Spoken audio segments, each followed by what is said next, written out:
Let's move on to something important. Anne Applebaum is a guest on my show tonight. Now, Anne is arguably the finest chronicler of Eastern Europe and Soviet crimes, well, in the entire English language, and I don't think that's hyperbole. No sane or balanced person could advocate communism, surely, after reading her extraordinary book on the gulags and her new one about the Iron Curtain and Eastern Bloc. This country, this Canada, is populated with so many victims of socialism. Russia, Ukraine, the various Soviet republics, Poland and the other Eastern European nations raped by Moscow, China, Vietnam, and an assortment of African and Middle Eastern countries.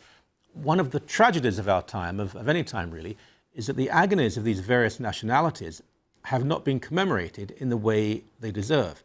We need to remember that the gulags, the torture, the genocide and the rapes started not with Stalin, but with Lenin, and from the very beginnings of communism, Soviet communism, founded on violence and death. In fact, look, any collectivist ideology has to include some sort of blood cult. Fascism was a pale imitation of communism.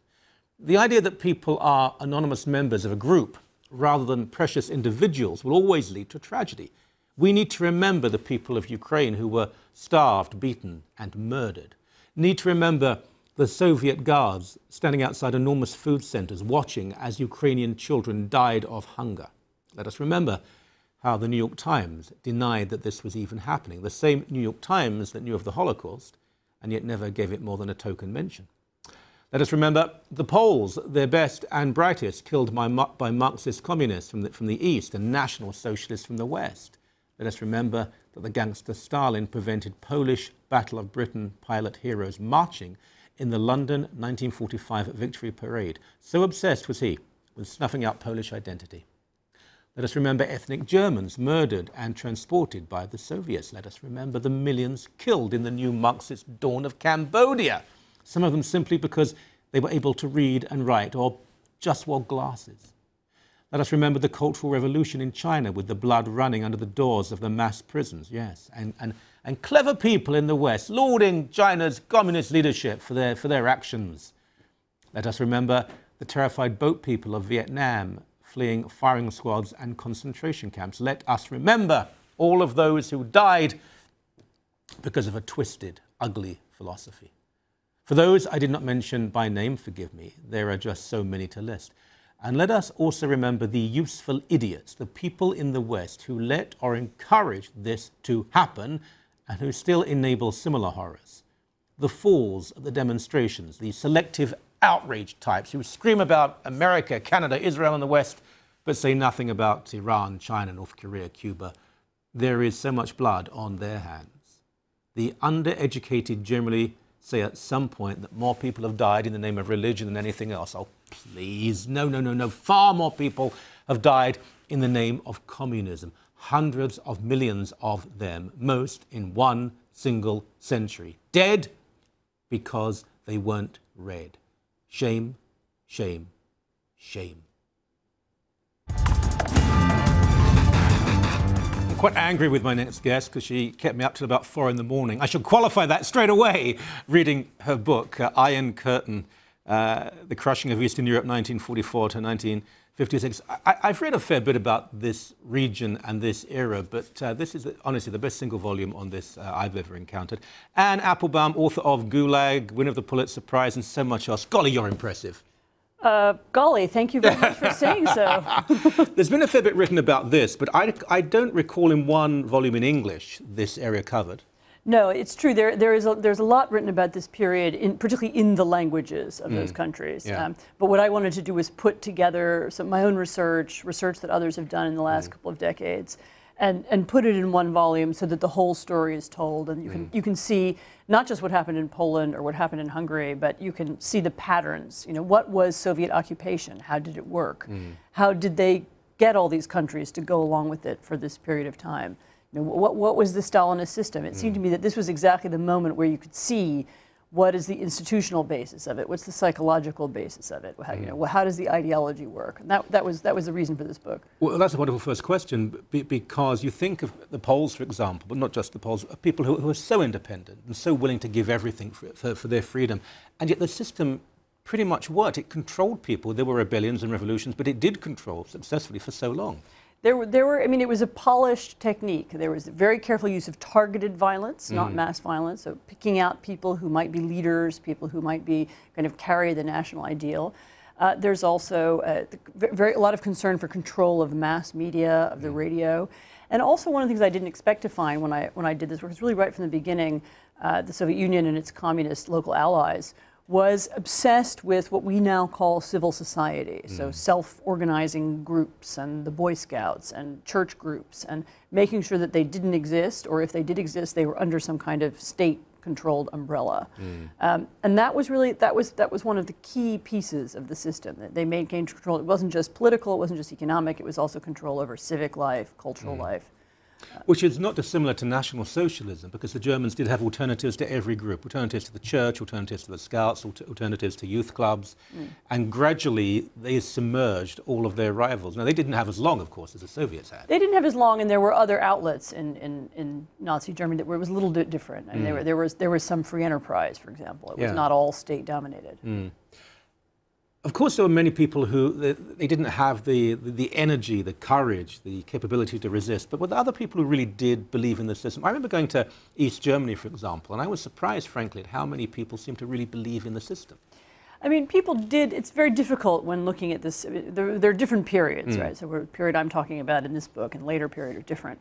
But there were different elements of belief. I mean, so yes, some people believed. They also had very few choices, but not to believe. They also had incentives to believe. You know, if you believe, then you can progress in your career and so on. It's hard. You can't really separate in one person's brain the different strands of what that belief is made up with. But as I said, while writing this book, I became sympathetic to people who had to make these very hard choices about how to adjust and how to cope and how to live in that kind of system. And for some people, yes, it was convenient. It was not just convenient. It was positively advantageous, and it was a relief to believe, because then you were part of the system and you weren't in constant conflict. How guilty is the West in, if not creating, allowing this to happen? You think of Polish resistance, Czech resistance to a certain extent, then what the Hungarians, Romanians, Bulgarians, all collaborating, sometimes aggressively with the Nazis, but they're all handed over effectively to Soviet communism. They were. Essentially what happens during the Yalta negotiations and during the war is that this region is simply not a priority for the either for the United States or Britain. It's not their main concern. Roosevelt at that time was very concerned about setting up the UN. Churchill's trying to get through the war without causing a fight between himself or anybody and the Russians and the Americans.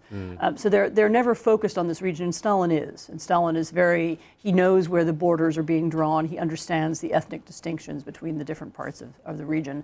And he's concerned about maintaining control after the war. And then of course the war ends, and then we had a narrative about that. You know, victory has been declared, good has triumphed over evil, and we're going home. And it's never really been convenient for us to say, actually, that's not what happened, and that's not how the war ended.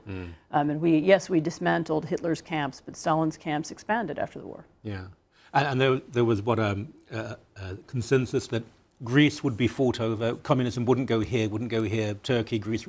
But Eastern Europe, well, they're going to take it anyway, aren't they? It's sort of theirs anyway. It doesn't really belong to us. Do we really care? There was something like that, and also just a lack of, just not our priority. We can't worry about that. Yes, there were moments. Eisenhower could have taken Prague. We could have tried to get to Berlin faster. I mean, there were things we could have done if we'd considered it our priority, but we didn't. Now, the numbers, and you write about this in your other works, including Gulag, the numbers of people.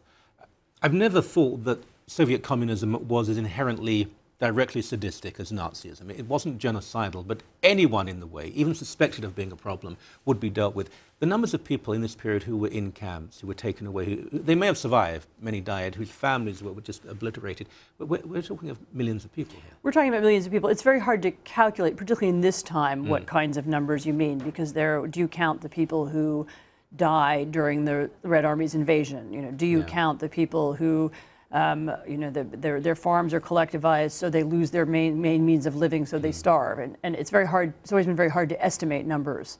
But this particular period right after the war is very disruptive and chaotic, and if people don't die, there are other kinds of suffering and disorientation that do take place at this time. Now, the word revisionism, we we generally assume is applied to Holocaust denial and so on. And anyone who denies the Holocaust is not a serious person, not taken seriously in civilized society. There are many people, though, who question this narrative. They would argue the Soviets, in fact, were doing the right thing. They benefited Eastern Europe. It became a safer place, a more stable place because of Moscow's rule. There are not that many people who argue that anymore, or at least I haven't heard anyone. Have they? I haven't heard that argument made in a long time. And there are people who want to argue that the West is somehow responsible for Stalinization, that we provoked the Cold War, and therefore, Stalin had no choice but to fight back. And actually, this book is designed precisely to undermine that narrative, because you can see when you read it that the Sovietization process, the communization process, whatever you want to call it, begins really the minute they arrive. And so there's before the Cold War, well before the alliance has started to fray, and you know, there's a break between the United States and the Soviet Union, and that's really from the very beginning. It's their intention to create communist societies. They're not sure how long it's going to take. They don't exactly have a 10-point plan. They're going to try different methods, but they do intend to occupy this region from the beginning, and there's never really any question about it. And militarily, you read accounts of Allied generals who saw the parade just after the end of the Second World War, the new tanks the Soviets were developing and so on, and then they were frightened, frankly. They didn't think if there was some sort of war, the West, we can't win it. Well, people were tired of fighting. I mean, you asked about Poland a minute ago. People in Poland were tired of fighting. You know, the war was long, and the World War II was a terrible war, very bloody, vicious, exhausting, draining, demoralizing. And people were not ready to fight again in 1945. They wanted to stop. They wanted to rebuild their lives. They wanted to go back and study. And there was not a lot of appetite for fighting anymore in that period. Last question. Is this a comment on socialism or on Stalinism? Stalinism. This is not an allegory. This is a book about that time and that place. Okay. So there is still an argument, a compelling one perhaps, even a viable one for socialism. This was something entirely different. I don't want to get into the argument of whether socialism is good or bad, but if you want to make the argument about for or against socialism, I would not use this period to make that argument. All right, okay. Iron Curtain, The Crushing of Eastern Europe. Wonderful book. Thank you so much. Thank you very much.